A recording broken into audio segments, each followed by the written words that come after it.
지금 행사장 내에 착석하신, 특히 뒷부분에 착석하신 분들께서는 좀 앞자리로 잠깐 좀 이동을 해주시면 감사하겠습니다. 저희가 참고로 하나 더 말씀을 드리자면, 본 행사 2시 40분부터 진행되는 본 행사는 전부 유튜브 동영상으로 기록이 될 것이고요. 그 기록된 내용이 세계 주요국의 소위 그 대통령실, 그 다음에 국무총리실, 그 다음에 그 해당 국가 4, 5개국 정도 됩니다. 거기에 언론사에 전부가 다 배포가 될 예정입니다. 그래서 너무 또 이 앞좌석이 이렇게 화면에 비칠 때 너무 이렇게 공속으로 많이 남아있는 게 조금은 그렇다 해서 좀 불편하시겠지만 이 앞좌석을 좀 채워주셨으면 감사하겠습니다.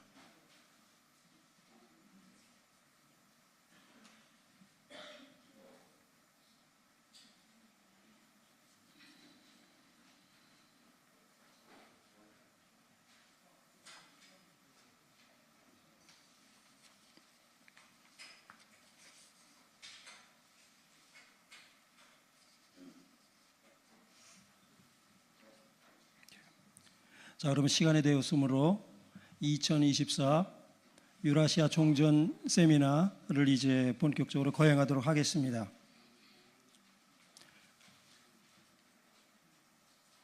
먼저 개회 기도가 있겠습니다. 개회사를 대신하는 개회 기도가 있겠습니다. 김도림 목사님께서 인도해 주시겠습니다.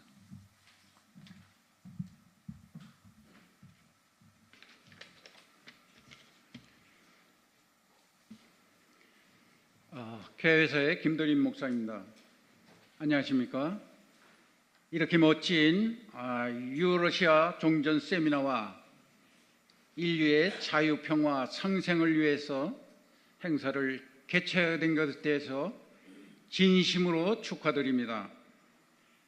본 행사에 참여하신 인도 태평양 전략연구원 최영수 원장님, 글로벌 디펜스 뉴스의 송상훈 발행인님, 주관자이신 자유대한민국회의 상임대표이신 김시환 목사님,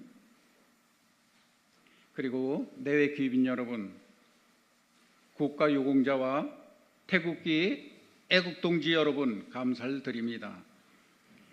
우리의 오랜 영혼이자 한국 교계와 국제사회가 함께 가야 할 공동의 과제는 복음 통일이며, 거기에 머물지 않고 새로운 한반도가 세계 1등 국가로 도약하는 것을 의미하고 있습니다.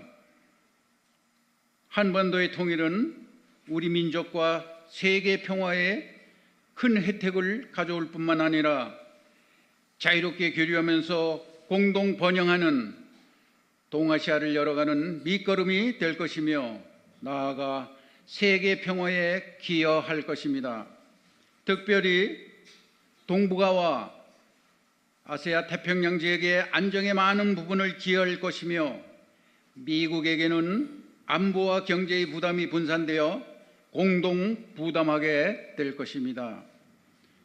한방 모발교를 중심으로 나라사랑 태극기 용사들이 신앙심과 투철한 기독관으로 뭉쳐서 무장하고, 아울러 메시아 재림을 준비하는 준거 집단으로서 신앙심을 일깨우고 인류에 대한 예수님의 아가페 통치권의 타당성을 선포합니다.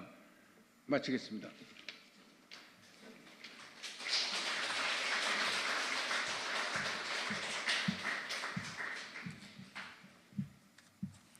다음은 국회에 대한 경례 국민의례가 있겠습니다. 단상을 향해서 기립해 주시기 바랍니다.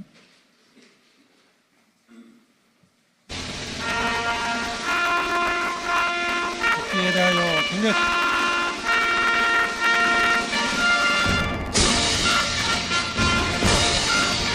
나는 자랑스러운 태극기 앞에 자유롭고 정의로운 대한민국의 무궁한 영광을 위하여 충성을 다할 것을 굳게 다짐합니다.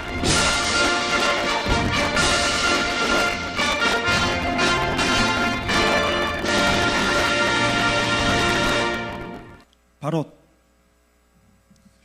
다음은 애국가 제창이 있겠습니다. 4절까지 부르겠습니다.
모두 착석해 주시기 바랍니다.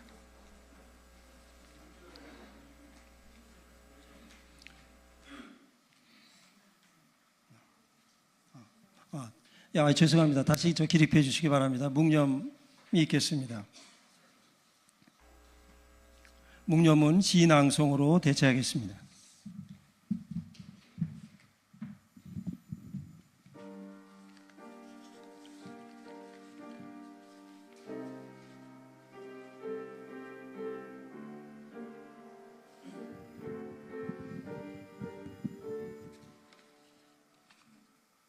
반만년 여정 한밭빛 아리랑 한민족 회의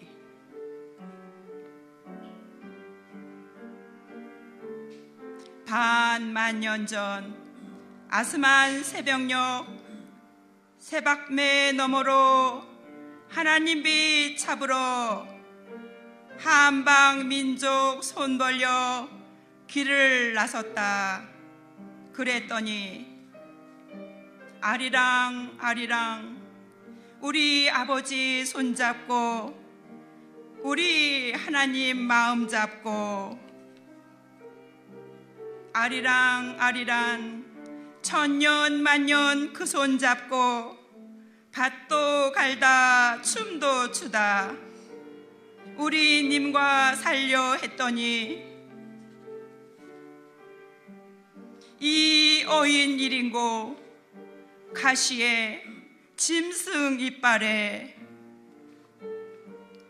님은 내 손을 놓고 용트림 어둠이 외친다. 새벽빛은 날 버렸다. 그래도 나는 마주 외친다. 내 님은 날 안 버렸다. 아리랑 아리랑 아라리요 아리랑 고개를 넘어간다. 나를 버리고 가시는 님은 십리도 못 가셔서 발병 나신다. 아무렴 발병 나고 말고 아무렴 암만 아멘. 날 버리시면 발병 나신다. 우리 님 한밥 버리시면 가슴 알이 병 나신다. 얼씨구 좋아라. 우리 아버님 하나님 날 못 버리신다. 우리 한반 민족 못 버리신다. 자유지향 상생지향 십자가 달리신 님 찾아 평화지향 길만 찾아 님 찾는 우릴 못 버리신다. 발병보다 가슴 앓이는 더 못 견디시오. 아리랑 아리랑 아라리요 고개 넘어 님 찾아 오늘도 일어선 우릴 결코 못 버리신다. 얼쑤 좋아라. 할렐루야 좋아라.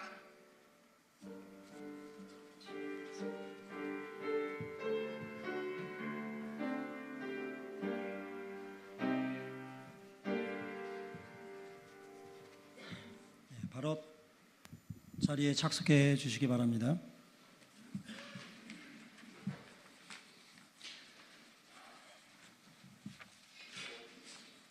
자, 그럼 지금부터 일부 행사로 주제 발표 시간을 갖겠습니다. 오늘 주제 발표하시는 분은 세 분입니다. 먼저 주제 발표 첫 번째 우리 자유대한 국민회의 상임 대표이신 김수환 목사님께서 로우전 및 가저전의 평화해법, 한반도 평화를 위한 긴급 제안이라는 제하의 발표문을 전파해 주시겠습니다.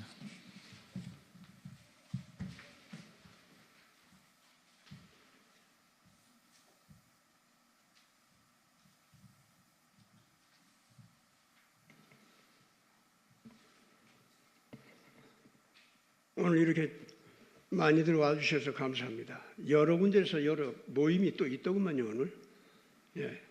근데 이 자리에 일부 이렇게 찾아오신 여러분들께 감사드립니다. 먼저 오늘 행사 전체를 우리 아버지 하나님께 바치는, 그래서 잘 진행되도록 부탁하는 기도 좀 하겠습니다. 같이 기도합시다. 거룩하신 아버지 하나님, 오늘 대한민국 당신의 사랑하는 자녀들이 태극기를 들고 이 나라를 바르게 세우며 바르게 전 세계를 향해서 걸어 나아가 올바른 평화를 함께 나누고 온 인류가 이 지구상에서 바르게 잘 살아갈 수 있도록 하는 운동을 펼치게 해주시는 것을 감사합니다.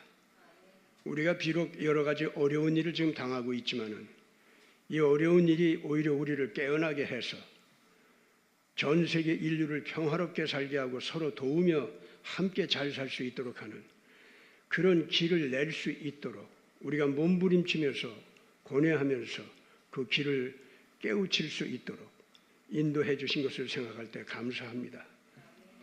지금 어려운 국제 문제가 한국에게 지금도 다가오고 있습니다.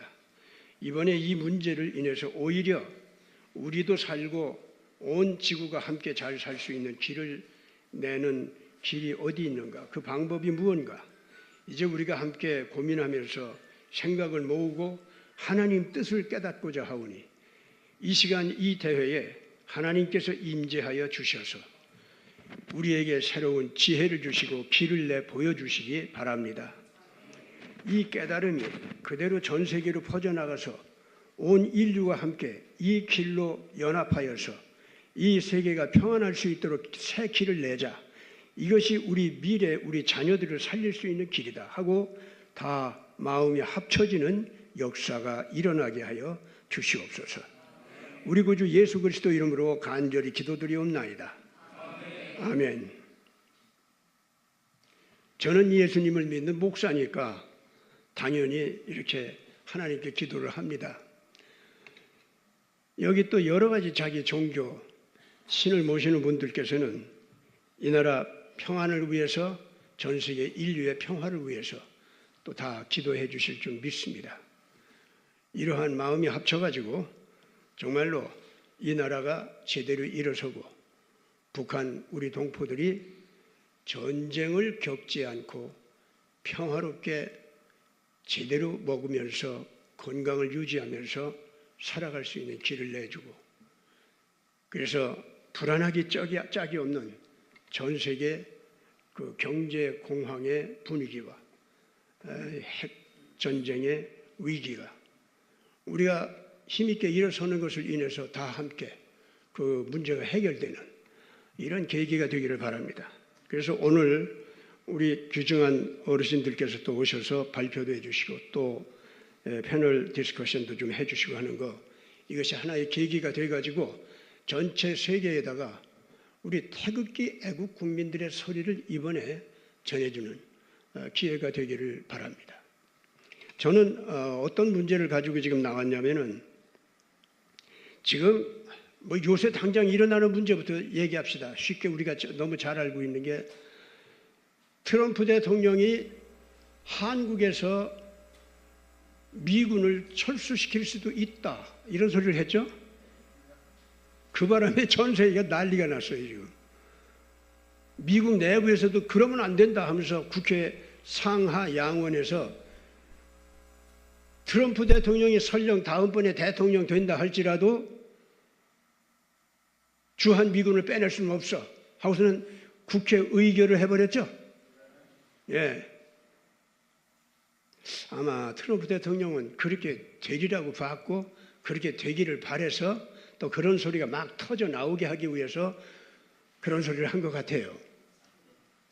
그리고 한국에서 미군을 빼내게 된다라고 하니까 전 세계에서 한국을 걱정하는 소리가 막 나왔는데 그렇게 하면 어떡하냐. 북한도 핵을 가지고 있고 중공도 핵을 가지고 있고 지금 당장도 지금 한국을 향해서 핵 압박을 하면서 까불면 가만 안 둔다 하면서 달라들려고 하고 사실 북한 내부 사정이 불안하고 중공도 내부 사정이 불안하니까 이걸 외부에다 터뜨려가지고 그 전쟁이라도 한바탕 해가지고 저희들 내부 문제를 해결하려고 지금 그러고 있는데 한국에서 그러면 미군이나 빼낸다고 하고 그런 소리 하면 막 어떡하냐 말이야.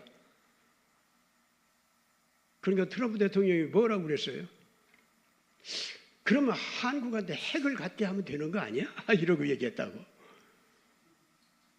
그러니까 또 이번에는 핵을 한국이 가졌을 때 이거 뭐가 어떻게 되는 거냐 하고 전 세계가 그걸 가지고 따지는데 진짜 그랬는지 어쨌는지는 난 모르겠어도 제가 짐작하기로는 트럼프 대통령은 바로 이런 식으로 국제 문제 이슈를 갖다가 터뜨리는 거 있죠.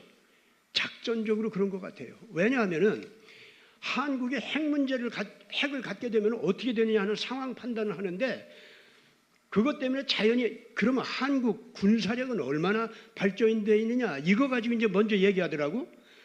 그러더니 거기다가 플러스 핵이 보태진다면 한국 군사력이 어떻게 되느냐 막 이걸 따지는 얘기가 나오는데 그 누가 하는 줄 압니까? 우리 서민들이 하는 얘기 아니에요. 트럼프 진영의 학자들, 트럼프 진영의 정책 입안자들, 이 사람들이 군부 전문가들, 이 사람들이 나와서 얘기를 하는 거예요. 한국은 말이지 사실은 중공도 러시아도 무서워할 만큼 재래전 무기가 발전돼 있을 뿐만 아니라 생산 라인도 기가 막히게 발전돼 가지고 막 자동으로다가 다 척척 만들어내는데, 유럽도 무기고를 채워줄 수 있고 미국도 무기고를 채워줄 수 있을 만큼 한국이 말이지 생산력도 뛰어나. 그런데 재래전 그 무기 수준이 어떠냐? 미국 버금가라면 억울할 정도야. 중공도 러시아도 이거를 알고서 지금 두려워 떨고 있어. 그런데 플러스 거기다가 핵 무기 실력을 갖다가 한국에 턱 얻는다 이거야. 그럼 어떻게 되지? 그때부터는 현재의 미국 같은 막강한 군사력을 가진 나라 하나가 또 하나 탁 나타나는 거다 이거지. 그것이 중공을 갖다가 꽉 막고 있고 러시아를 갖다가 꽉 막고 있고, 그래가지고 버티고서 너들 올 테면 한번 와봐. 맛 좀 볼래? 만약에 한국이 그렇게 나간다고 하면은 러시아 중공이 함부로, 첫째 한국을 향해서 핵 압박을 주면서 남북한 전쟁을 일으킬 수 있을까? 못할 거야. 그러니까 한국한테 핵무장을 하게 하지 뭐.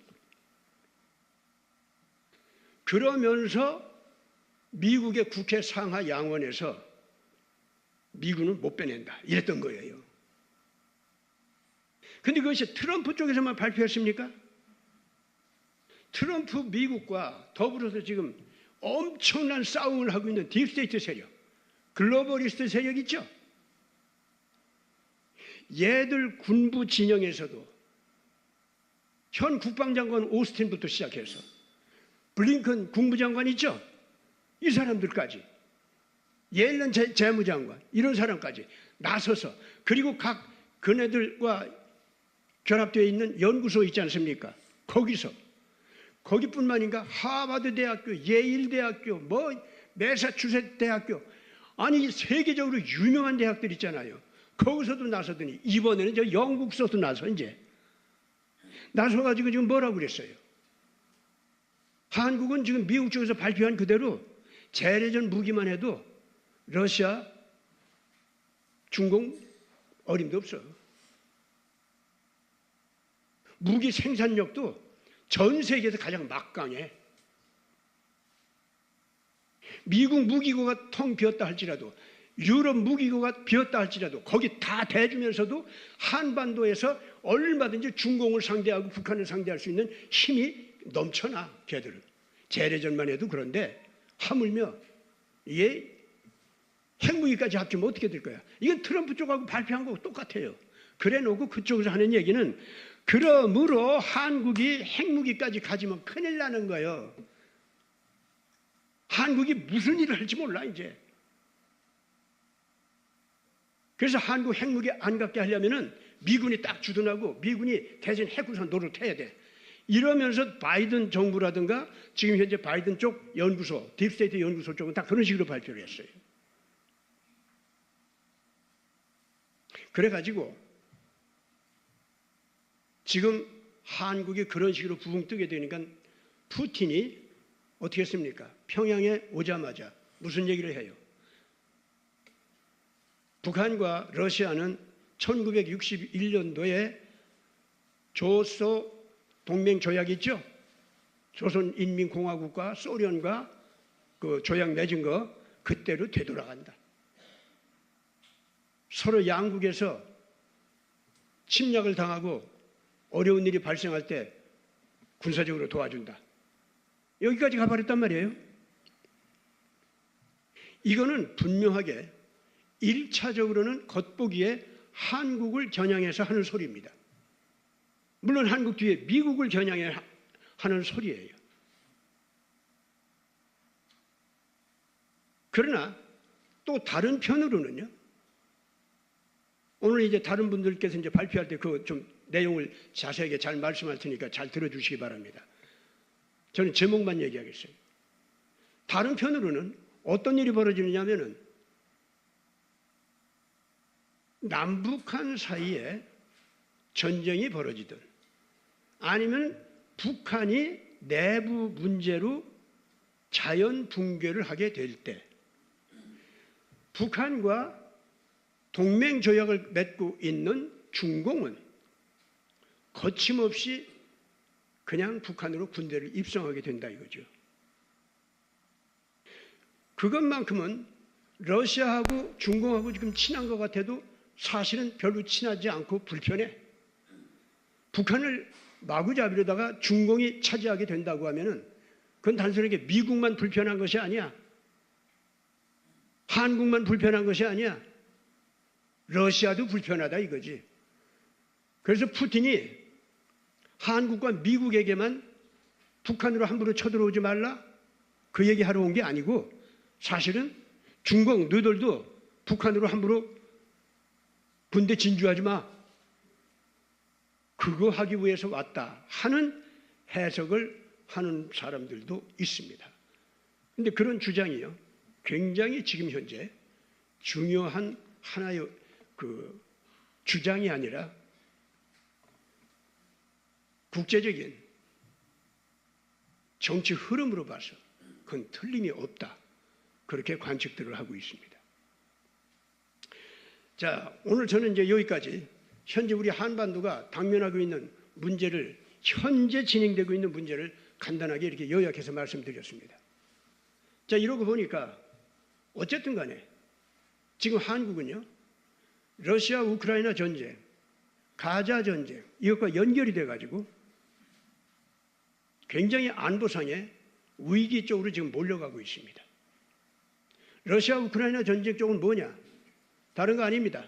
한국 그 우수한 무기가 우크라이나를 돕기 위해서 그 전쟁 마당으로 가게 되면은 러시아가 다 이겨놓은 싸움 실패로 돌아갈 뿐만 아니라 승리를 해도 부끄러운 승리요. 그 러시아 내부에서도 푸틴에 대한 불만이 무시무시하게 터져나올 수가 있다 이거죠. 더군다나 지금 현재 러시아 사정이 절대로 지금 좋은 상태가 아닙니다. 이번에 우크라이나 전쟁 때문에 전체 러시아 주변의 국가들 있죠. 국경선을 대고 있는 국가들 이런 나라들이 첫째 서부 러시아 쪽 국경에 대고 있는 나라들은 전부가 다 그 러시아하고 안보상으로 적이라는 개념으로 적이 되었다는 개념으로 나토에 가입하는 붐이 일어나고 있어요 지금. 즉 러시아의 적이 더 많이 생겼다 이거. 우크라이나를 지금 정복하는 바람에 거꾸로 지금 서부 러시아 국경에는 나토 쪽으로 가담하는 국가들이 많아져 가지고 러시아 안보상의 위기가 더 많이 닥쳤다 그 얘기예요. 그뿐입니까? 중앙아시아 스탄 하는 나라들 있죠. 여기도 이번에 러시아 우크라이나 전쟁 되어가는 모습을 보고 이야 이거 러시아 저희들 비유만 상하면 우리까지도 다 잡아먹겠다고 하겠네. 그거 아니지 그럼. 그렇다고 중공을 믿을 수도 없고. 그러니까 좋은 게 누구냐면 한국인 거야. 한국 무기 좀 우리하고 같이 하자. 한국하고 우리 나라 발전시키는 경제 개발 좀 하자. 그러면서 한국 뒤에 있는 미국하고 우리 좀 친하게 지내야겠어. 그 스탄 하는 중앙아시아 국가들도 그렇게 나가버렸어요. 그 러시아가 굉장히 더 어렵게 되어버렸습니다. 경제 제재를 받으니까 또 어려움이 또 있어요. 경제적으로. 거기다가 이번 러시아 우크라이나 전쟁 때문에 사실상 러시아 군사들이 있죠.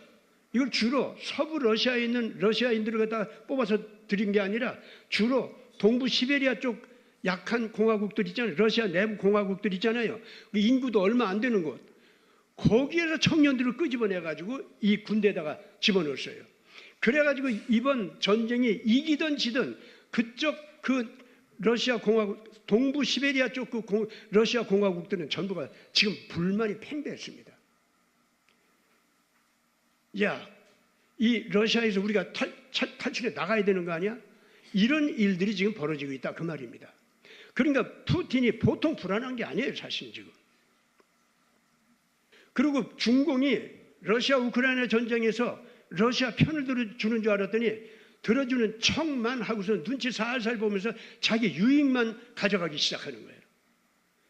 그리고 지나가다 보니까 러시아는 중공의 예속된 경제체제로 변하기 시작해. 이거 얼마 안 가면 정말 큰일 나겠어요 진짜 러시아가. 얼마나 답답하겠어요. 거기다 뭐 브릭스라고 하는 국가들 있죠? 그 국가들도 러시아 편을 일방적으로 들어주는 게 아니야. 적당히 딥스테이트 미국과 이 러시아 사이에서 틈만 보면서 기회주의적으로 이익을 보는 쪽으로만 가려고 하지 일방적으로 러시아 편을 안 들어주는 거예요. 이 나라들도. 얼마나 답답하겠습니까? 러시아 입장이 그런 상태에서 지금 북한에 온 겁니다. 오직 기댈 데가 없으면 북한한테 그렇게 기댔겠어. 북한 이번에 이 러시아가 이게 가까이 오는 바람에 북한 내부가 어떻게 된 줄 압니까? 그러지 않아도 이게 지금 다 망해가게 생겼었는데 러시아가 이렇게 친해지게 되면서 다가오니까 무슨 일이 발생했냐. 요새 보니까요. 김여정이하고 김정은이하고 갈라져서 싸우더라고. 김정은은 러시아하고 딱 마주쳤고 하나가 됐고 그러면 김여정은 어떨까요? 중공 쪽 손을 잡겠죠. 그래가지고 이 평양 내부가 지금 실세들이 이게 갈라지고 있어요. 저들끼리 막 싸우고 있어요. 푸틴이 적극적으로 김정은한테 다가오는 바람에 평양은 갈라졌다 그 말입니다. 그런데 평양이 지금 현재 언제 붕괴될 자멸할지 지금 모르는 상태로 마구 지금 내려가고 있어요. 자, 그래서 이런 상황에서 한국은 우리가 살아남으려면 살아남다니 우리가 이 전쟁을 효과적으로 막으면서 평화 통일을 시키면서 전 세계적으로 영향력 있는 새로운 국가로 일어나는 길이 바로 이 문제 속에 있다 이 말입니다. 그래서 오늘 그 길을 갖다가 다음과 같은 3가지 방법으로 말씀을 드리려고 합니다. 첫째, 한국은 지금 이런 상황이 도전적으로 지금 한국 안보를 파괴하면서 달라들려고 하는데 거꾸로 이 문제 자체 속에 평화를 이루면서 전쟁을 억제할 수 있는 기가 막힌 길이 있다는 것을 알아라 이거예요. 둘째, 이 전쟁을 효과적으로 억제하면서 동시에 러시아가 고마워서 손을 잡고 한국과 협력할 수 있는 그런 길로 달려갈 수 있도록 하라 이거예요. 오늘 특히 그 문제에 대해서 또 이제 말씀해 주시겠죠? 그러면서 전 세계 문제인 유럽 전쟁, 우크라이나 전쟁 있죠? 그리고 중동 전쟁, 가자 전쟁 있죠? 여기에서 한국이 자기들끼리는 평화를 못 만드는데 한국이 관여하면은 평화를 만들어낼 수 있는 기가 막힌 기회가 지금 우리 앞에 와 있다. 이거 제대로 하면은요, 제절로 동북아시아 안보 위기는 특히 한국을 향한 안보 위기 있죠? 이거는 제절로 가셔지고 만다는 겁니다. 첫째, 어떤 식으로 지금 이것을 갖다가 막아낼 수 있도록 하느냐. 제일 먼저 할 일은요, 우크라이나에다가 한국 무기 보낸다고 그런 소리 요새 지금 하고 있는데 제발 그런 소리 좀 그만하고 한국은 좀 더 큰 입장에서 큰 영향력을 줄 수 있는 입장에서 새로운 국제 블록을 만들어라 이거예요. 뭔지 압니까? 전 세계 후진국, 중진국, 이번에 아프리카 그 국가 원수들이 한 48개국 와서 우리나라에서 회의를 했죠? 예.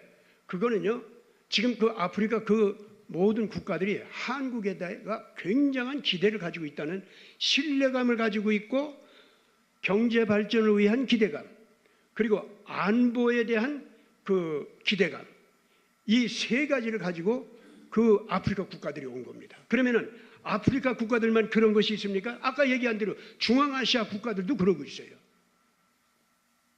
남북 아메리카 작은 나라들 그리고 남아메리카 큰 나라들 있죠? 전부가 그 기대감을 가지고 있고 동남아시아도 그러고 있습니다. 제 얘기는 무슨 얘기냐면 이번에 한국은 그런 전체 친한 경제 발전을 추구하고 안보 동맹을 원하는 모든 나라들 있죠. 이 나라들을 결집시키라 그 말입니다. 결집시켜서 한 가지 이슈 같이 통합적으로 노력하면서 나가자 그겁니다. 다른 거 아닙니다. 더 이상 이 세계에서 마음대로 자기 마음대로 전 인류를 공포 지배를 하면서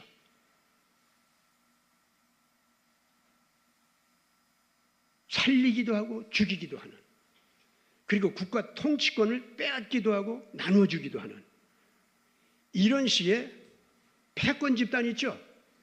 이런 자들의 악독한 지배에서 우리 인류는 벗어나자. 이 이슈를 내가 걸어라 이거야. 그거 누가 싫어하겠어요? 이제는 다 눈치챘는데 누가 그런 짓 하는지 다 알아요. 이제는. 지금 트럼프 대통령이 싸우는 딥스테이트 세력 있죠? 얘네들이 그런 짓을 해왔잖아요. 우크라이나 전쟁도 젤렌스키 뒤에서 사실상 이 푸틴을 두려워하고 무섭게 만들어서 어쩔 수 없이 핵전쟁 막고 바이러스 전쟁 막기 위해서, 그거 막기 위해서 미사일을 먼저 쏘게 만들었잖아요.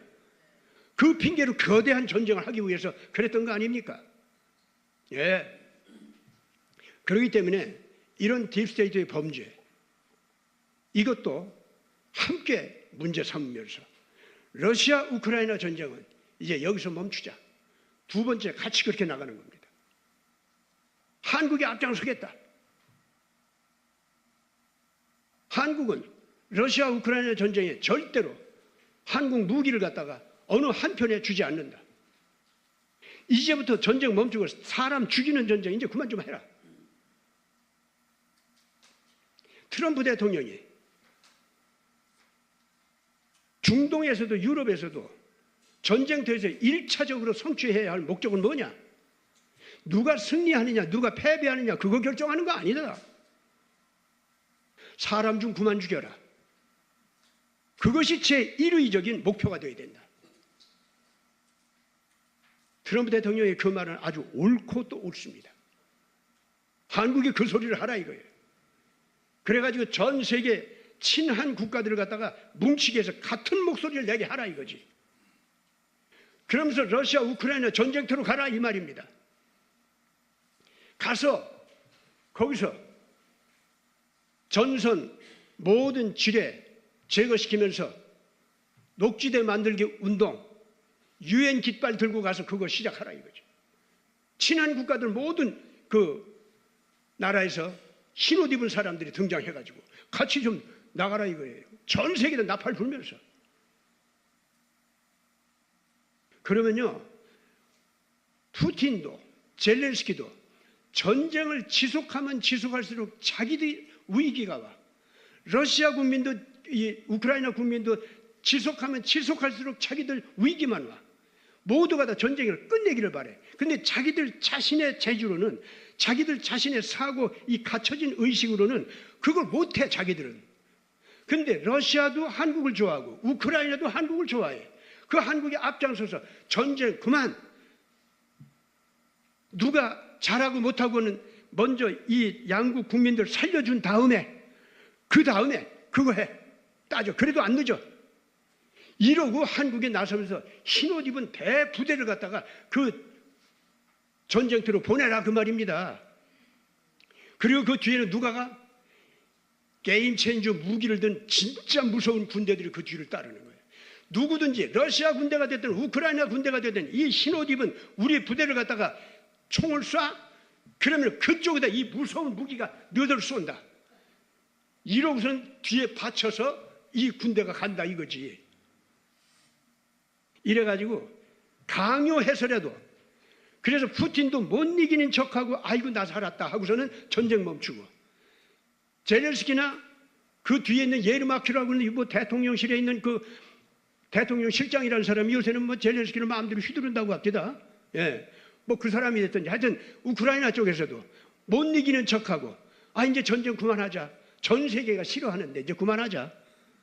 이러고 나서게 만들면은 나는 그 전쟁이 멈춰지고 딥스테이트도 더 이상 전쟁 고집을 못합니다. 그러면 트럼프 대통령은 팔짱 끼고 너무 좋아가지고 고개 끄덕거리면서 이겼다 우리가 그러겠죠. 나는 이것이 지금 현재 필요하다고 봅니다. 제 시간이 지금 다 된 것 같아요.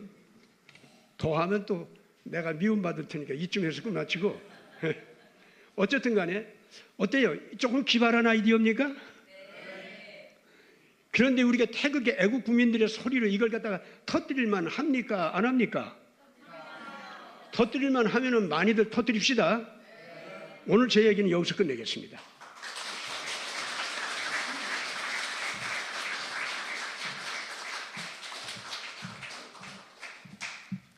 아주 짧은 20분 남짓되는 그 시간에 그런 가장 바른 그런 역사적인 관점에서 우리 한반도만이 아니라 전 세계를 아우르는 또 그런 바른 패러다임의 기존의 어떤 국제 정치 뭐 그런 틀이 아니라 바른 그런 틀 내에서 그런 종횡무진하면서 이걸 설명을 해주신 목사님께 다시 한번 감사를 드립니다.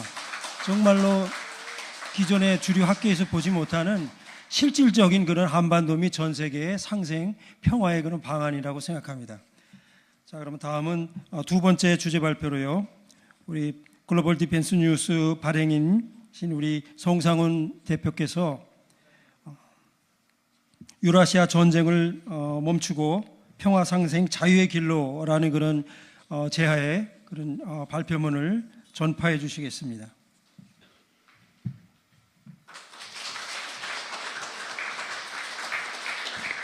예. 2022년 2월 24일 러시아의 침공으로 시작된 러시아 우크라이나 전쟁이 3년째로 접어들고 있습니다.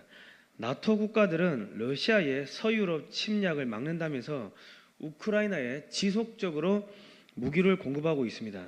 러시아 푸틴 대통령은 수차례 종전을 제안하였지만 나토 국가들이 우크라이나에 무기와 전쟁 자금을 지속적으로 공급하면서 싸우길 강요하고 있어 전쟁이 장기화되고 있습니다.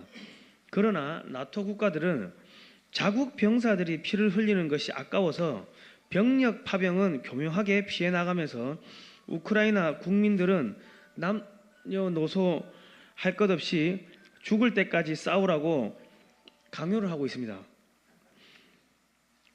21세기에 들어서 인류가 저지른 범죄 중에 아마도 이것보다 더 잔인한 범죄를 발견하기는 어려울 것 같습니다. 나토 국가들의 도덕성은 이미 땅에 떨어져 있으며 전쟁이 길어지면 길어질수록 나토 국가 지도자들의 인간성이 얼마나 사악한지가 잘 드러나게 될 것입니다. 6.25 당시에는 참전국들이 실제로 병력을 보내서 같이 싸웠습니다. 그러니까 이것은 6.25는 동족 상잔의 비극이 아니라 인류 최초의 체제 전쟁이자 자유의 성전이었습니다. 공산주의와 자유민주주의 사상 전쟁이었습니다. 그런데 지금 우크라이나 나토 러시아 이 전쟁을 보면은 그냥 나토 국가들은 전부 다 자기들 이 병력은 다 뒤로 빼고 무기도 오랫동안 방치되어서 쓸 수 없는 무기들 그런 것들을 고철로 그냥 이렇게 보내고 있습니다. 그러면서 싸우라고 하는데 지금 우크라이나는 남자들이 다 죽었습니다. 10대, 20대, 30대, 40대 뿐만 아니라 중장년층도 다 죽었고 심지어는 중장년 여성들이 나와서 싸우다가 그 여성들도 이제 소멸되고 이제 10대 여고생들이 총을 듭니다. 이제 인구 괴멸, 국가 소멸로 들어가고 있습니다. 그럼에도 불구하고 싸움을 말려야 되는데 계속 무기를 주면서 싸우라 하는데 사실은 이것 자체가 이게 커다란 전쟁 범죄가 아닌가 하는 생각이 듭니다. 2023년 10월 7일 이제는 이스라엘 하마스 이야기로 넘어가겠습니다. 2023년 10월 7일 하마스의 이스라엘 민간인 공격으로 시작된 전쟁이 길어지면서 초기 전쟁의 원인 및 목적은 완전하게 사라지고 팔레스타인과 이스라엘 국민들에 대한 학살이 자행되고 있습니다. 2024년 6월 12일 유엔 독립조사위원회는 이스라엘과 하마스 양측이 민간인을 대상으로 살상을 저질렀으며 둘 다 전쟁 범죄에 대한 책임을 져야 한다는 내용의 첫 보고서를 발표하였습니다. 이제 초기 전쟁의 원인이 무엇인지는 아는 사람은 거의 없으며 이제는 양쪽 진영 간에 증오만 남게 되었습니다. 무고한 민간인에 대해서 무차별적인 군사적 공격을 가한 두 집단은 전 세계 인류 앞에 큰 죄를 지었기 때문에 더 이상의 희생을 막기 위해서 즉각적으로 모든 적대적 행위를 중단하고 전쟁을 중단하여야 할 것입니다. 이제는 왜 싸우는지 모릅니다.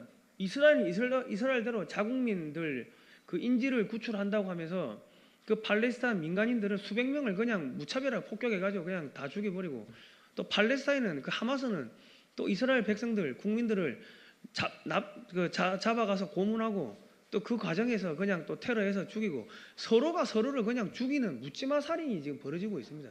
이 전쟁이 아니고 그냥 전쟁이라면 군인과 군인 사이에 이 벌어지는 사건인데 이거는 지금 민간인에 대해 가지고 양쪽 다 서로 그냥 죽이고 있습니다. 이거는 대량 민간인 학살입니다. 양쪽 다 지금 학살을 하고 있는 겁니다. 러시아 우크라이나 전쟁과 이스라엘 하마스 전쟁을 종식시킬 수 있는 국가는 현재로서는 대한민국밖에 없습니다. 유럽은 이미 신뢰를 다 잃었고 미국도 많은 신뢰를 잃었습니다. 그리고 그 나라들한테 전쟁을 중단하라고 하면은 뭔가 반대급부를 줘야 되는데 그 반대급부를 줄 수 있는 경제적인 능력, 그 외에도 여러 가지 기술적인 능력, 재건 복구를 시켜주려고 하면은 지금 4차 산업혁명에 필요한 모든 기술을 다 가지고 있는 나라가 대한민국밖에 없습니다. 한국이 들어가서 양쪽에다가 야 그만하시라, 야 우리가 중간에 중재하겠다 이렇게 하면은 양쪽이 그 이야기를 들을 겁니다. 한국군을 중심으로 유엔 평화유지군을 파견하여 전쟁을 예방하고 한국 기업들이 이 지역의 전후복구 사업을 주도한다면 단기간 내에 이 러시아 우크라이나 전쟁과 이 하마스 이스라엘 전쟁, 이 유럽과 중동 지역에 평화가 정착될 것이고 한국식 자유민주주의와 시장경제 체제가 정착될 수 있을 것입니다. 우리 윤석열 정권은 박근혜 대통령을 대통령 정권 평화 특사로 임명을 해서 미국에 보내서 트럼프 대통령 그리고 바이든 대통령 양쪽에 만나서 이제 그만합시다. 그런 평화의 메시지를 전달을 할 필요가 있고, 또 러시아 푸틴 대통령, 우크라이나 그리고 유럽 그리고 중동의 이스라엘, 또 하마스 이런 지도자들을 만나면서 그만하시라. 이 국민들이 편안하게 먹고 사는 게 그게 지도자가 해야 되는데 이렇게 서로 증오만 부추기고 당신들 이익을 위해 가지고 증오만 부추기면 되냐? 그만하시라. 이런 이야기를 실질적으로 탄압을 받은 박근혜 대통령이 전 세계를 돌면서 그런 메시지를 전달한다면은 전 세계적인 이슈가 될 것이고 대한민국이 평화를 전파하는 평화의 사도로서 전 세계인들 앞에 우뚝 서게 될 것입니다. 그리고 지금 러시아 북한 협정을 지난 19일에 맺었습니다. 그런데 지금 우리 정부에서는 이 협정문을 제대로 읽어보지도 않고 갑자기 우크라이나에다가 무기를 지원하겠다 이런 이야기를 하고 있는데요. 자꾸 싸우려고 하면요 싸움으로 망하게 돼 있습니다. 자꾸 전쟁을 중단시켜야지 자꾸 거기다 무기 준다 해가지고 전쟁을 부추기면요 그 화가 나중에는 대한민국한테 다가옵니다. 그 협정문을 잘 읽어보시면은 그 협정문 제17조에 보면은 인신매매, 테러, 극단주의, 대량 살상 무기 유통, 마약, 자금 세탁, 문화재 밀거래 등등 이때까지 북한이 해왔던 모든 범죄를 중단하게끔 되어 있습니다. 러시아가 야 너 먹고 살게 해줄 테니까 야 범죄 손 씻어, 그 내용이 17조에 들어 있습니다. 그리고 김정은이가 우리는 동맹이다. 러시아하고 동맹이라고 수차례 이야기했는데 러시아 푸틴 대통령은 동맹이라는 이야기를 단 한 차례도 꺼내지 않았습니다. 그리고 북한이 공격 침략 당할 때 지원해 주겠다. 그 이야기만 했습니다. 이게 무슨 이야기냐면요. 동맹이란 것은 공동의 적이 있어야 됩니다. 공동의 적. 그런데 북한은 한국과 미국을 적이라고 명시했지만은 러시아는 한국과 미국을 적으로 보지 않겠다는 겁니다. 여기서 침략한다는 것은 중국군이 내려와서 북한을 점령하는 그거는 침략으로 간주를 해서 러시아가 도와줄 수 있다 이야기고, 반면에 대한민국 헌법상 대한민국 한국 영토가 북한도 한국 영토에 들어가기 때문에 한국군이 북한에 들어가는 거는 그거는 침략이 아니라 우리나라의 주권에 관한 사항입니다. 그때는 어떻게 할 거냐? 러시아가 침략이라고 하면은 침략이 되겠지만은 그게 아니라 한국의 헌법을 우리가 존중한다. 그렇게 물러날 소지도 있는 겁니다.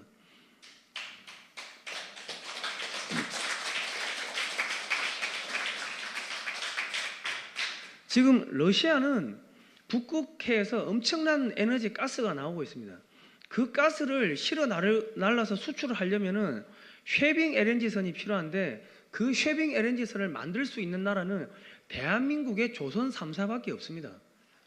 그러니까 푸틴의 목줄을 쥐고 있는 것, 러시아의 목줄을 쥐고 있는 게 미국이 아니고 지금 한국의 조선 3사입니다. 윤석열 대통령이 푸틴의 목줄을 쥐고 있습니다.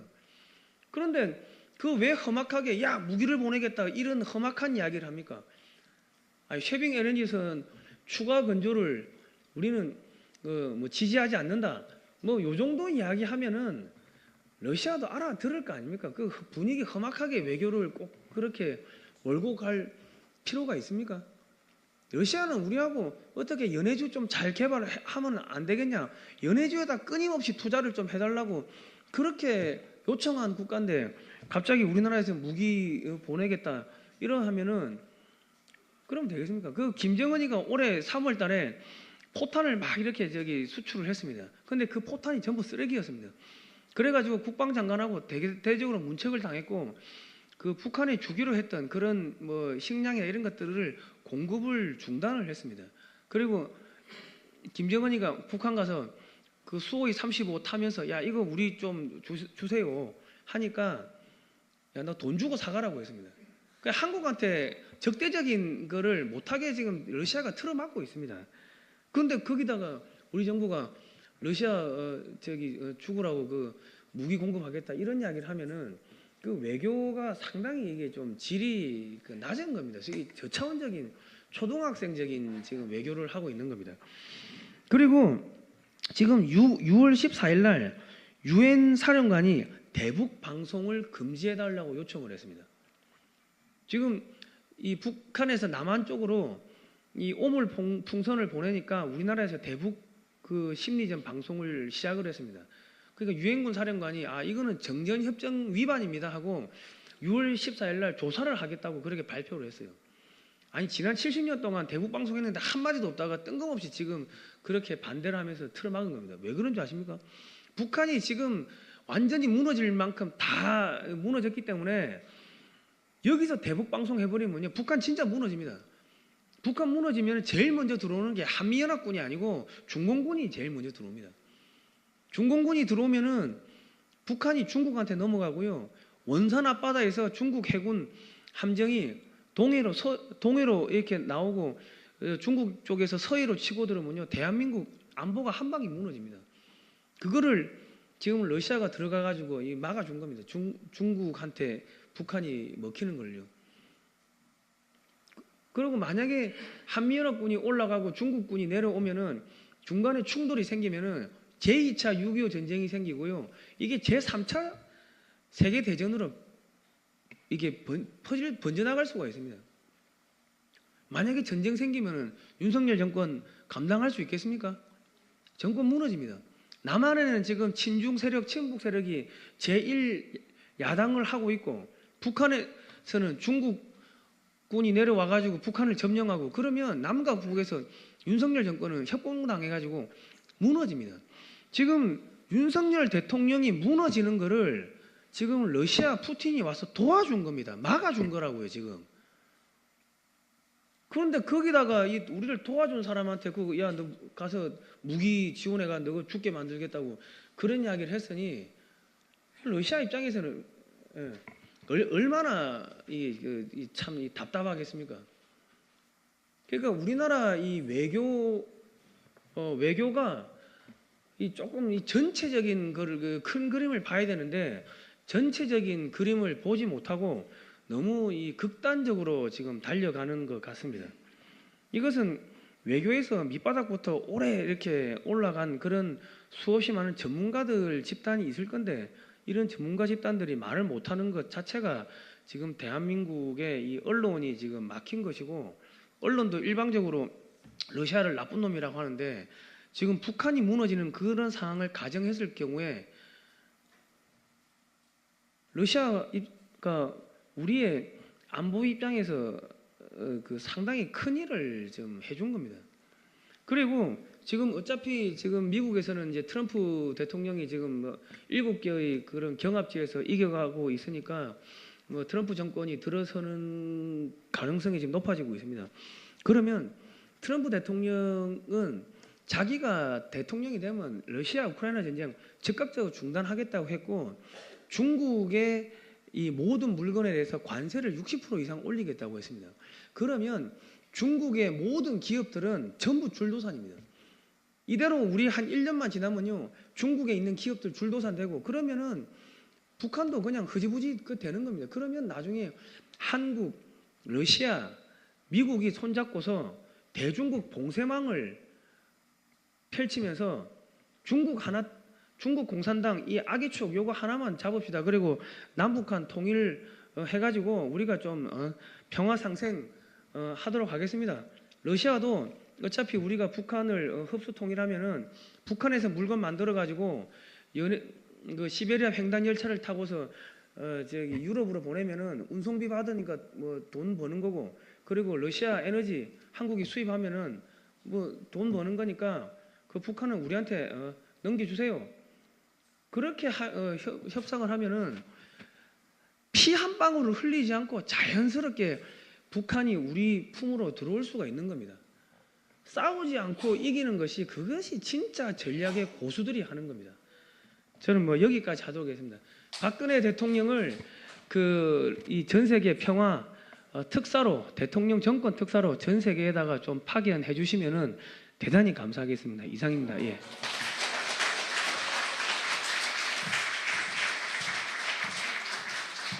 오늘 세미나의 본 주제인 유라시아 전쟁을 종식시키고 그 이후에 그런 재건 또 그다음에 번영의 그런 길로 가는 그 대전제하의 그 틀 내에서 특히 우리 동아시아의 그런 상황을 정확하게 이제 설명을 해줬고 또 구체적으로 실질적인 그런 시각에서 실질적인 그런 모두에게 또 가장 희망적인 그런 정책 대안을 지금 발표해 준 우리 송 대표에게 다시 한번 박수로 화답해 주시기 바랍니다. 감사합니다. 자, 그럼 이번엔 일부 세 번째 주제 발표로 인도태평양 전략연구원 최수영 원장께서 유라시아 평화상생 해법이라는 그런 주제로 그런 전략을 선포하시겠습니다. 네, 안녕하십니까.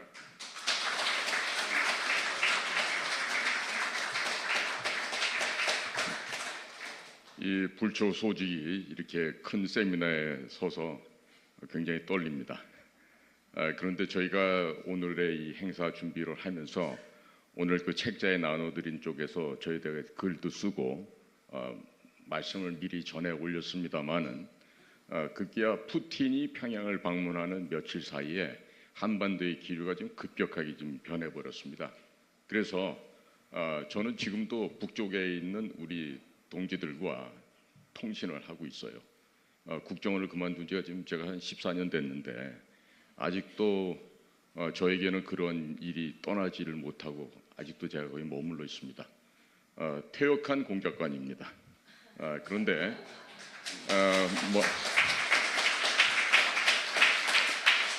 오늘 제가 이 장소에 오니까 저를 알아보시고 반갑다고 악수를 청하시는 분들이 적지 않으셨고, 저의 그 참 불민한 소직이 하는 말을 많은 분들께서 듣고 계시다는 데 대해서 적지 않게 놀랐습니다. 먼저 최근 들어서 북한, 제가 그 책자에 나와 있는 거 보시면 되겠고요. 현재 지금 북한에서 어떤 일이 벌어진지 말씀을 드릴게요. 지금 가장 무섭다고 하는 국가 보위성, 남한으로 말하면 국정원 사람들을 때려 죽이고 있어요. 그리고 그 죽인 그 시체의 모습이 너무나 처참해서 차마 눈을 뜨고 볼 수가 없는 정도로 그런 식으로 시체를 훼손하고 있습니다. 그리고 김정은의 3대 세습 독재 정권을 종식하기 위한 삐라 및 그런 낙서 이런 것들이 곳곳에서 발견이 되고 있고요. 그래서 지난번에 포고령이 떨어졌을 때, 그러니까 작년 여름쯤 됩니다만은 그때는 사등병을 문질러 버려야 된다 이런 표현을 썼어요. 사등뼈라는 거는 북쪽에서 척추를 얘기합니다. 척추뼈를 문질러 버리겠다는 얘기는 사람이 척추가 가루가 되면 어떻게 됩니까? 죽었다는 얘기죠 이미. 그전 정도로 지금 북한 체제를 지키기 위해서 거의 마지막 발악을 하고 있어요. 그런데다 지금 대한민국이라는 국호를 쓰고 있죠. 북쪽에서 정은이가 지금 뭐라고 얘기하고 있냐면, 남조선의 김대중이, 노무현이, 문재인이 이놈의 새끼들하고 교류를 했더니만 남조선에 썩어빠진 문화가 들어와서 공화국 북반부가 지금 무너져 가고 있다. 최근에는 남한의 드라마나 노래를 보고 했던 10대 청소년들을 잡아다 죽이고 있어요. 그런데 가장 최근 얘기입니다. 6월 초에요. 북에서는 가장 그 좋은 계급성분들이 핵심 계층입니다. 핵심 계층, 동요 계층, 적대 계층 이렇게 나누는데, 핵심 계층의 자제들로 구성되어 있는 김일성 종합대학교의 졸업반 학생들이 우리가 앞으로 국가기관에 전진 배치가 되면 나라를 개혁 개방으로 이끌기 위해서 북조선을 바꿔야 된다. 소위 말하는 반혁명 분자 운동을 한 거예요. 반공산당 활동을 하다가 그중에 누가 마음이 변했는지 다 체포가 됐어요. 그 숫자가 무려 100명 가까이 돼요. 좀 따지고 보면 그 아이들을 죽여야 될 임무를 맡은 보위성에서는 내 조카들도 있을 수 있고 일가 친척도 있을 수 있고 이런 상황이에요. 그러니까 가장 믿고 의심하지 않았던 김일성 대학의 학생들이 가장 성분도 좋은데 이제는 3대 세습을 끊어야 되겠다. 이런 생각들을 지금 갖고 있는 것입니다. 자, 그렇기 때문에 지금 굉장히 한반도가 지금 굉장히 지금 어떻게 넘어갈지 모르겠어요. 근데 지금 제 방송에다가 댓글 쓰는 사람들 보면, 야, 문성열 아니야? 이러고 쓰는 분들이 있어요. 그러니까 엄마가 능력이 좋아서 문 씨하고도 붙어먹고 윤 씨하고도 붙어먹고 이 씨, 한 씨, 조 씨 해서 애들을 각기 낳았다 이런 비아냥을 하는 경우가 있어요. 그러니까 지금 이 나라의 진정한 자유 우파, 보수란 말 쓰지 마세요. 보수는 북조선의 대남 공작기관에서 갈라치기 하기 위해서 공산당의 또 다른 표현으로 진보적 민주주의, 인민민주주의, 민중민주주의를, 이게 결국에는 실체가 공산주의인데 그것을 숨기기 위해서 진보와 보수로 나눠서 우리 국민들을 갈라치기 했는데, 아직도 이 보수라고 자칭하는 이 병신들은 한동훈이를 외치는 이런 병신들이 한두 놈이 아니야. 그러니까 머릿속에 부러터진 우동사리만 들어가 있기 때문에 그런 일이 벌어져요. 제가 지금 모두에 그 오늘 나눠드린 그 교재에 있는 이야기보다 먼저 북한 얘기를 전해드리는 건요, 딱 지금 북쪽 애들이 어떤 반응이 나오냐면요, 망솔한 객길은 천벌을 자초한다. 이놈들이 지금 겁을 먹었다는 얘기야. 망솔하다는 얘기는 이 망이, 망할 망자 밑에 계집녀가 붙어있는 망자예요. 솔자는 경솔하다 할 때 솔자입니다. 그러니까 앞뒤를 헤아리지 못하고 경솔하다 이 얘기입니다. 그러니까 지금 북쪽에요, 블라디미르 푸틴이 다녀감으로 해서 지금 벌어진 파장은요, 우리 대한민국에 이러한 거를 노린 거예요. 이런 형태를. 그런데 블라디미르 푸틴은요, 아시다시피 굉장히 뛰어난 현장 요원, 소위 공작관입니다. 푸틴도. 그 KGB에서 그 험난하고 무수한 훈련을 다 견뎌내고 외국어도 출중하고 총도 잘 쏘고 싸움도 잘하고 정말로 다재다능한 정말로 팔색조 같은 그런 공작관이에요. 저희들도 젊었을 때 국가안전기획부 시절에 저도 입사를 해서 온갖 훈련을 다 겪었습니다만은 그렇게 튼튼한 몸도요, 코로나에 묻혀갖고서 한 2달 혼수 상태 지내고 났더니 아까 아마 뒤에서 보신 분들 느꼈을 거예요. 오늘따라 무릎이 아파갖고 일어설 수가 없는 거예요. 관절이 다 망가져가지고. 그러니까 제가 오늘 이렇게 쓴 것도요, 누구 은혜? 하나님 은혜입니다. 하나님께서 저에게 왜 목숨을 살려주셨는지 제가 곰곰이 생각해 봤어요. 제가 정신을 잃고 혼수 상태 헤맬 때 저희 가족들이나 교회 식구들이 너를 치료해 주실 거다, 믿고 하나님만을 따라가거라, 그리고 너에게 또 다른 사명을 주겠다라는 약속을 하셨다는 거예요. 물론 저는 혼수 상태에 있었으니까 그 얘기를 들을 수는 없었지만 저희 교회 식구들이 다 그 얘기를 듣고 너만큼은 꼭 살 거라는 다들 확신을 가졌어요. 제가 폐혈증까지 갔었다 그러면 믿겠습니까?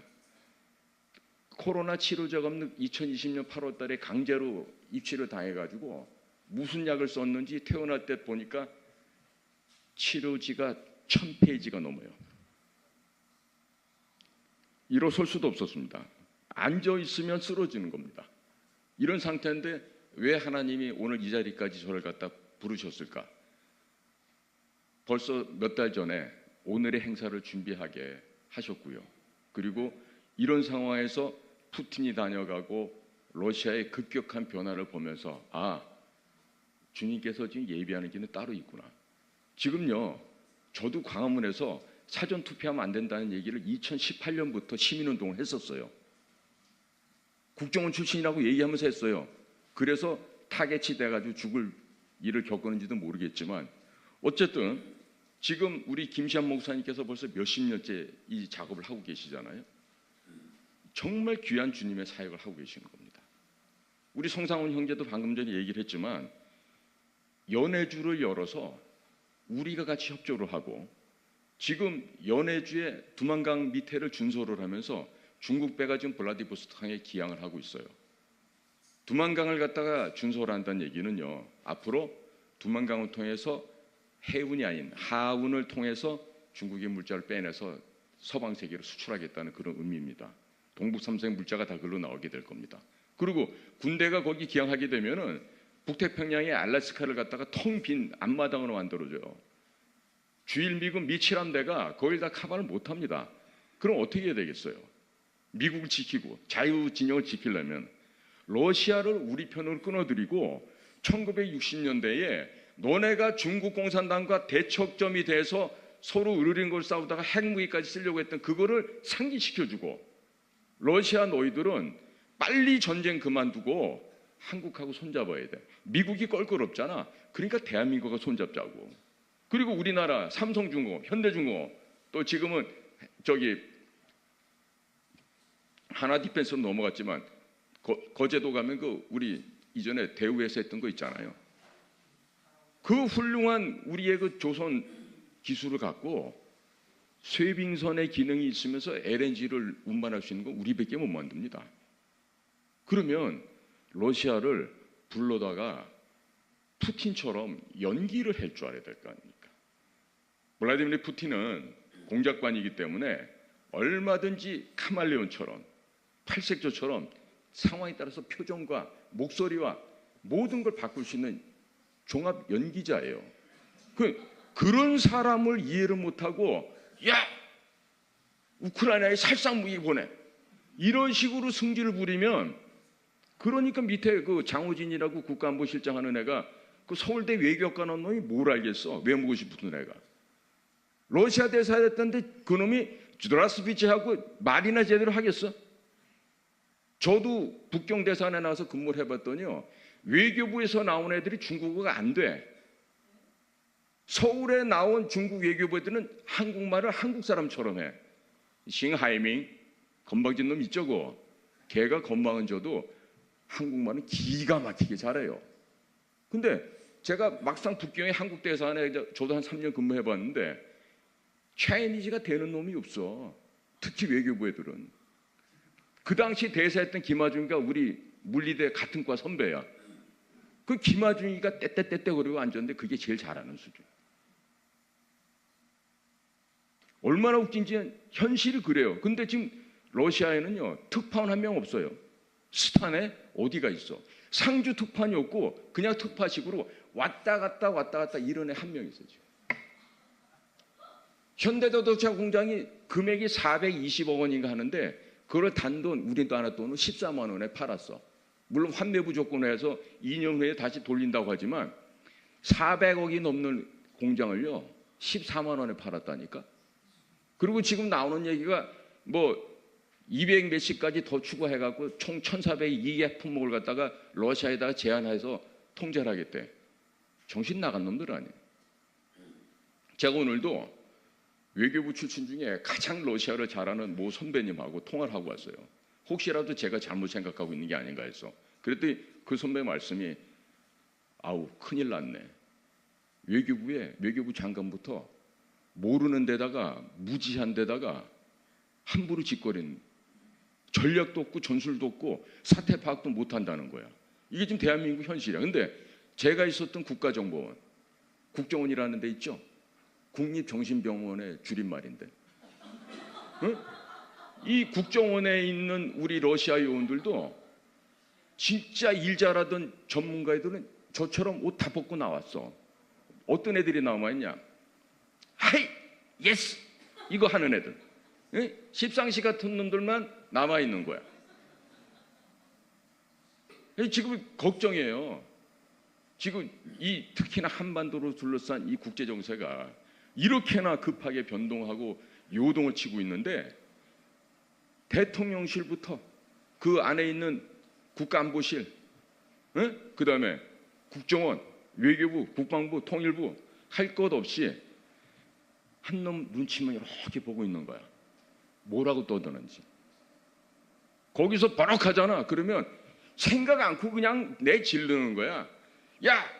우크라이나 너희 새끼들 앞으로 우리가 사람 잡는 무기 보낼 거야.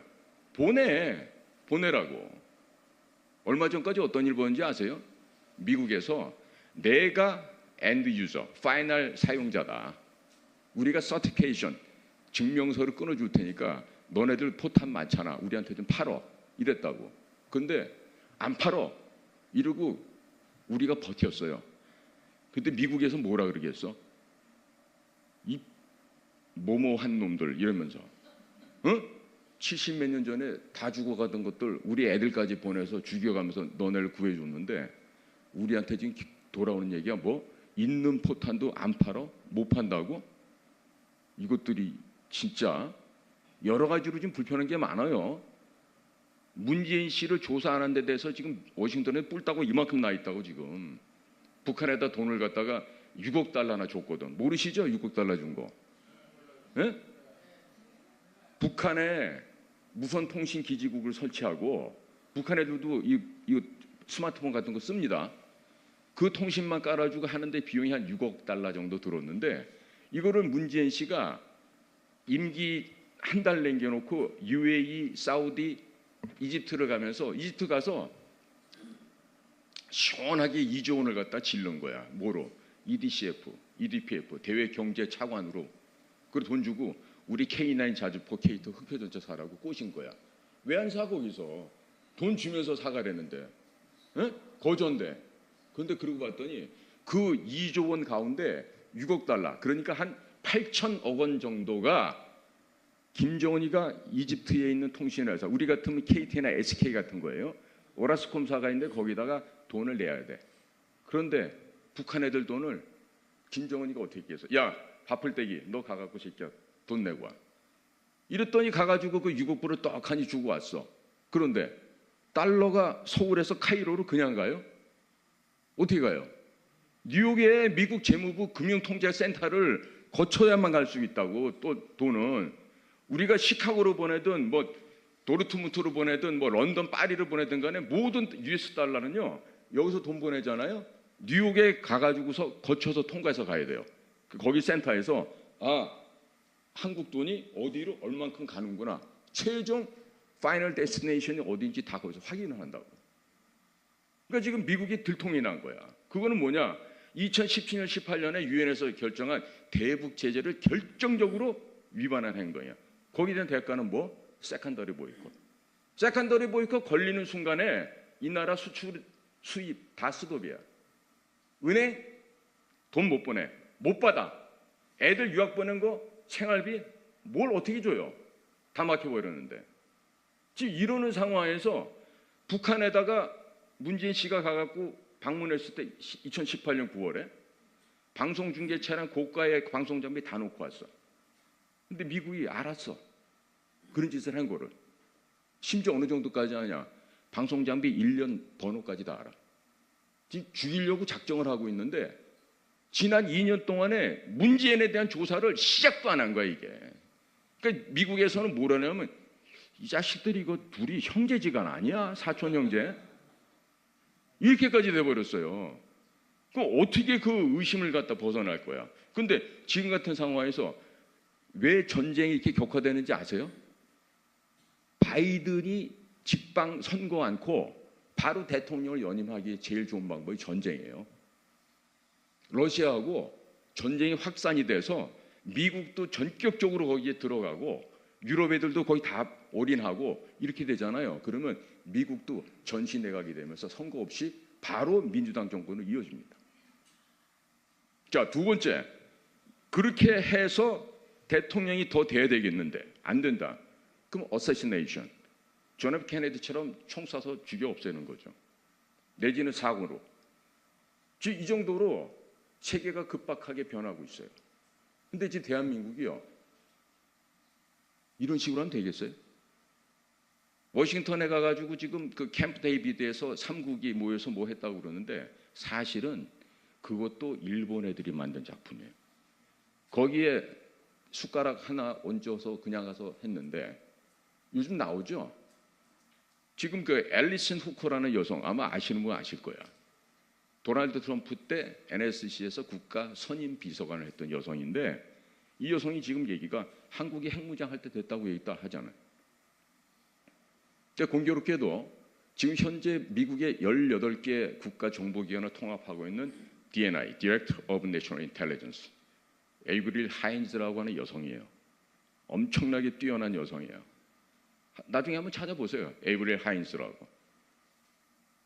얼마 전에 있었던 지나 헤스펠이라고 하는 트럼프 때 CIA 국장했던 여성도 그 지금 미국에서요 핵심 전략을 하고 실제 일을 하는 사람들은요 우리를 되게 아주 이상하게 생각하고 있다. 네? 그러니까 애브노멀하다, 비정상이다라고 지금 생각하고 있는 거예요. 그런데 지금 이와 같은 러시아의 관계가 악화되면서 전쟁은 더 확산되는 일로 가고 있잖아요. 딴 거 없습니다. 우리도 블라디미르 푸틴의 그 연기를 배우고 우리도 앞으로 러시아를요 우리 친구로 끌어들여야 돼요. GDP가 러시아랑 우리랑 비슷한 규모다 그래갖고 같이 맞짱 뜨고 맘먹어도 되는 게 아니야. 식량과 에너지를 갖다 자급자족하는 러시아하고 우리보다 땅덩어리가 50배에서 큰 저 나라하고 붙어서 뭘 하겠다는 거예요. 네? 오히려 저 같으면 그러겠어요. 야, 너네들한테 우리가 포탄 줄게. 북한하고 친하게 지내지 마. 이런 역발상 해야 되는 거 아니에요? 그런데 외교도 모르고 공작도 모르는 애들이 지금 안보실에 외교부 국정원에 앉아갖고 그 서울대학교 정치학과 나오고 외무고시 본 애들이 뭘 하겠어? 현장 가가지고 똥물에 구정물에 손 한 번 안 담궈본 애들이 그 자리 준다고 일을 하겠냔 말이에요. 어? 말로는 이스라엘의 모사드를 갖다 롤모델로 해야 된다 그러지만 야 이스라엘 모사드가 들어오면 비웃어. 어디다 대고 이 자식들 말이야. 어? 이런 상황이에요. 그러니까 우리는요 오늘 이 귀한 세미나 자리를 만들어 주신 여기 주최 선생님들께 또 우리 김시한 목사님한테 진짜 감사를 드리면서 어떻게 하면은 이 나라를 살릴 수 있을지 한번 생각해 봐야 됩니다. 진짜 저는 방법이 하나님의 방법밖에 없다는 생각이에요. 열심히 우리가 하나님의 나라가 이 땅에서 다시금 건립되기를 기도하고요. 우리가요, 사람의 생각으로 아무리 진짜 발광을 해도 안 되는 건 안 됩니다. 그러나 오직 여호와 하나님만 믿고 여리고성을 7바퀴 돌고서 무너뜨린 것처럼 그 믿음으로 우리가 나가면은 이길 수 있어요. 예.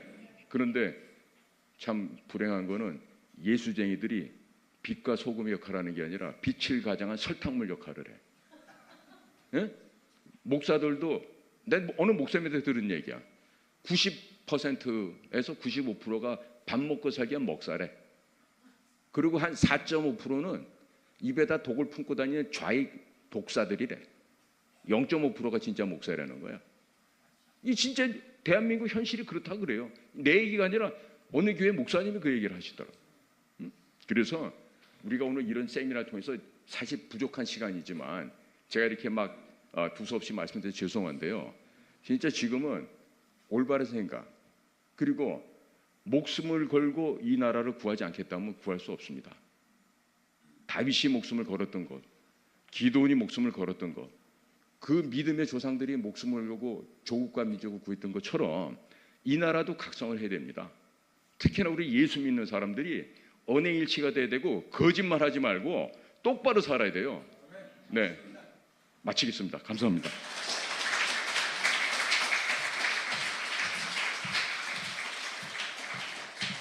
예, 하나님께서 이끌어 가시는 그런 세계입니다. 그 세상에서는 사실 그거를 대다수가 아직까지는 입으로 이렇게 부인하고 있는데 실질적으로 여러분들 모두가 다 아시다시피 또 방금 전 우리 최 원장께서 증언하셨던 대로 하나님의 통치하시는 그 원리대로 지금 진행되고 있습니다. 그래서 우리가 예상치 못하게 지금과 같은 이런 상황이 왔고요. 그래서 앞으로 계속 진행이 될 거고 여기 오신 여러분들께서 바로 그런 전문가 한 분 한 분이신 줄을 믿습니다. 앞으로 우리 모두 서로 연결이 돼서 하나님 아래서 연결이 돼서 각자 역할들 완수하시기를 기대하고 또 기대합니다. 자, 그러면 지금까지 이제 세 분께서 주제 발표를 하셨고요. 이제 잠깐 한 10분 동안 휴식을 갖고 이제 2부 순서를 갖겠습니다. 그래서 1부까지는 제가 이제 사회를 받고요. 2부에는 저희 자유대한 국민회의의 우리 정돈영 장로님께서 2부 사회를 맡아주시겠습니다. 예. 그러면 차 한 잔 드시고 좀 잠깐 휴식하시기 바랍니다.